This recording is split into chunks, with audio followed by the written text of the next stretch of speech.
Okay.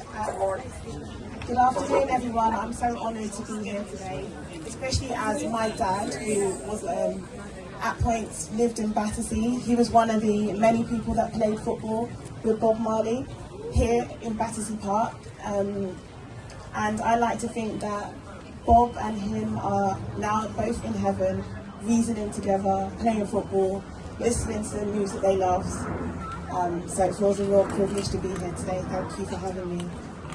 So I'm Sarah Turner. I'm a psychotherapist, counsellor, and I work in the area actually. I work with teenagers, adults, children, parents, but locally I work in a primary school supporting children with their mental health here in Battersea.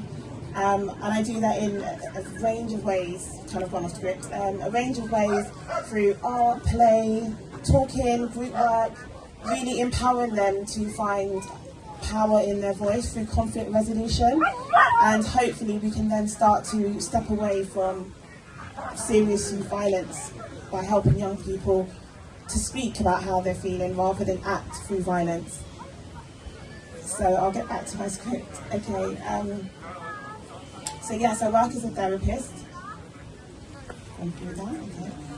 So what is psychodynamic therapy? I'm intercultural, so what I do is I look at the strength from our culture. So within my culture, growing up as a Rastafarian child, we use music as healing. We use food to bring community together.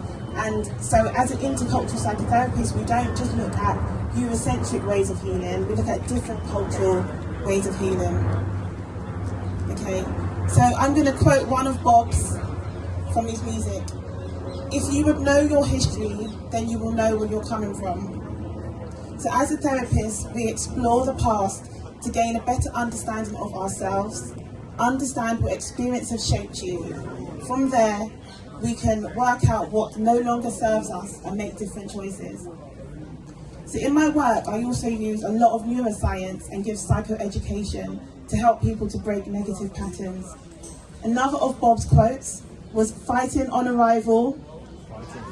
Let's come together. Fighting on arrival, fighting for survival. And that's what many of our young people are doing. They're in a state of fight and flight. And that's actually connected to our nervous system. So when you're in this state, you can't think, you can't contemplate, and often contemplation comes when it's too late, when they're sat in a cell and they can't run away from their actions, they can't run away from the thoughts that's reoccurring and having a negative impact on their mental health. Okay, so this leaves me with my final